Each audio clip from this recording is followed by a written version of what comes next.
I'm not recommending you do this. This is the way I do it. This is the way I've done it with everything I own that has an engine in it.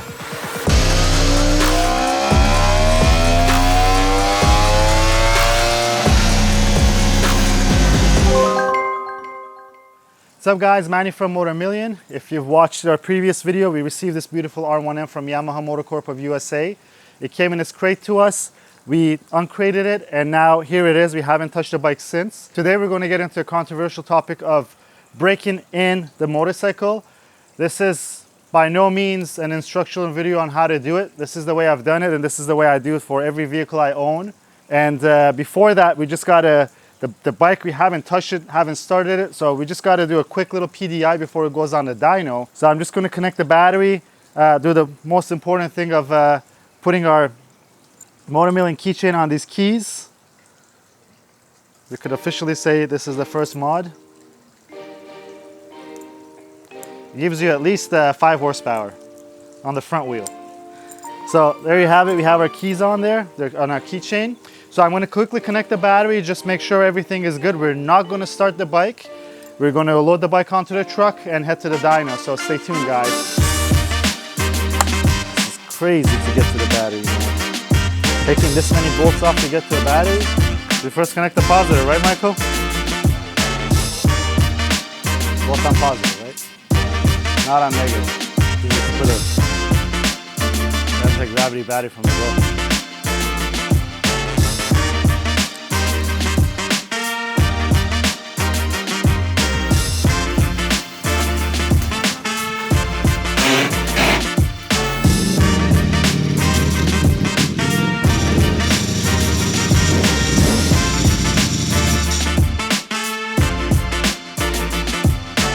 So hey guys, we're here at the dyno. We have our R1M here. This bike has never been started yet other than the factory in Yamaha for them to do their tests of a new bike. So what are we going to be doing? The bike's going to get fully warmed up.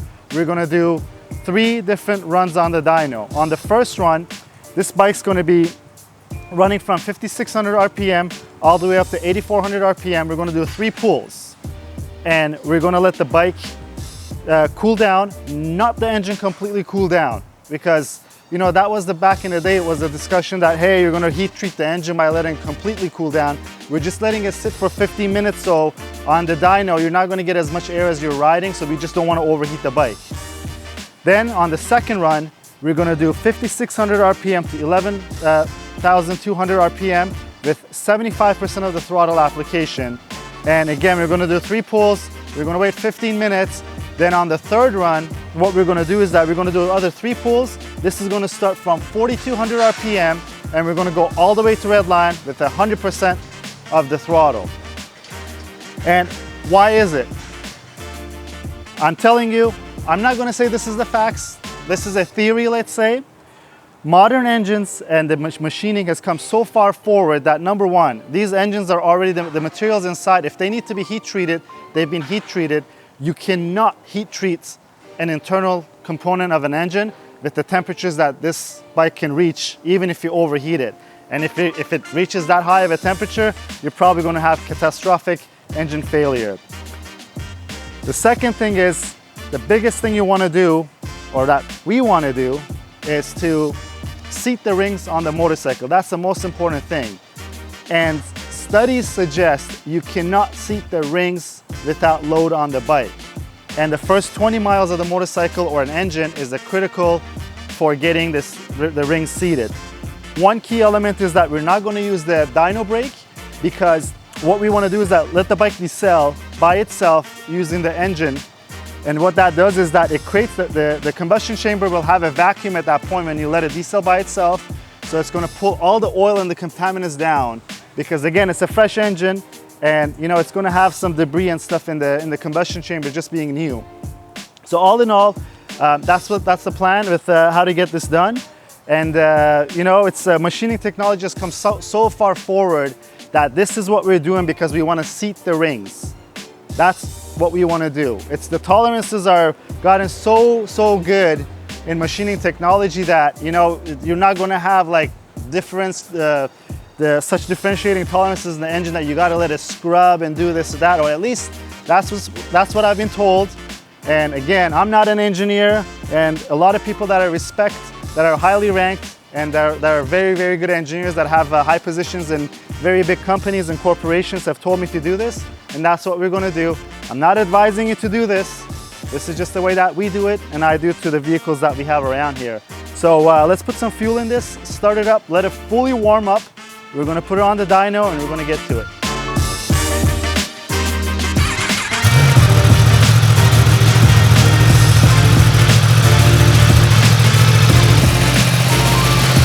Zero miles.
So as you guys see, we're back from the dyno. We did our braking procedure on this motorcycle. It is our braking procedure. It's not recommended by anybody, definitely not from Yamaha. The braking procedure that they recommend is on your instruction manual. Now the bike has around 9 miles. It started off as 0. It's broken in. We did a dyno run on it just to get a baseline figure as well. The bike put down 168 horsepower at the rear wheel, which fits in perfectly to the power figure that Yamaha gives, because don't forget the power figures are to the crank. I believe Yamaha says these are 196 to the crank, give or take 15% drivetrain loss. It's bang on, and it's bang on with the other bikes that we've seen of the similar kind, especially if you take a look at it. Jared Campisi just did a build series on one of these bikes. Oh, okay, so that was a 4th gear, yeah, 168, did you see that? Woo, that made more power than I thought it would. This bike is way too stock for my liking, and if you guys have seen any of our videos, we don't keep stuff stock, or it's not like we dislike it, but it's just not our blood here. And next up is going to be some power mods so that we have a baseline figure. So that 168 horsepower is the figure that we're going to look at. We're going to see what the change is. Don't get hung up on horsepower numbers on the dynos. Yes, sure, everyone likes a big horsepower number because you know, it's something to brag about, but dynos do lie. You know, some people say dynos don't lie, but dynos do lie, and all of them are calibrated differently. So what you want to look at and what we want to see, that I'm interested in, is the delta figure. So we started at 168, we're going to go back to the same dyno, and we're going to see with the mods that we do what's going to happen. We have a very special exhaust from Akrapovic. We have the World Superbike exhaust. We're going to put our little own twist to it if we can. We're going to try to customize it a little bit. You guys have to stay tuned to see that. And also, we're going to show you some really cool stuff on that exhaust because it's not what the consumer models are like, even the Evolution full titanium systems. Getting back to full titanium, here's a little info, maybe a little useless, but there was talks because some of the R1Ms always came with titanium headers, and you could tell that this one blued out really nicely. During the pandemic, this is not an official word from anyone, but this is something that we noticed. During the pandemic, some of the R1Ms that were delivered to customers did not have a titanium header, and we think it was due to shortages, so they just wanted to build the bikes that had stainless headers on them. Other than the titanium exhaust, we're going to be digging a little deeper into the bike. We're going to be getting into the airbox and changing the velocity stacks. We got our hands on a set of velocity stacks off a World Superbike that we're going to install on here, coupled with the Sprint Filter F1 air filter. And of course, we're going to do a brain tune flash on it. And Brendan's going to help us out dial in that exhaust system, because the exhaust system, as I mentioned, is nothing like the factory stuff, and it doesn't work with the O2 sensors that these road bikes come with. So he's going to be helping us to flash this bike, get rid of all the electronic restrictions so that we could see those final numbers of what we could achieve with this bike. And if there's anything that you think we missed out, leave them down in the comments below. I know that there's going to be some comments about braking procedure, and bring it on. You know, we gave you a full disclaimer. We're not telling you to do it. We're not telling you it's the right way. It's just the way that we do it. And hey, if you like it, give it a thumbs up. If you don't like it, maybe put it down in the comments and let's see what you have to say. But I really want to hear what you guys want us to do, because yeah, we have it mapped out on what we want to do to this bike, but maybe we forgot something or didn't think of one of the details or something that we could do to this bike. I'd love to hear what you guys have to say about what we should do on this bike. And luckily, we have this bike. We waited for a long time. We're going to be documenting the whole build process. And I hope you guys stay around to see the whole thing and you guys like it. Until next time, guys, have a great one.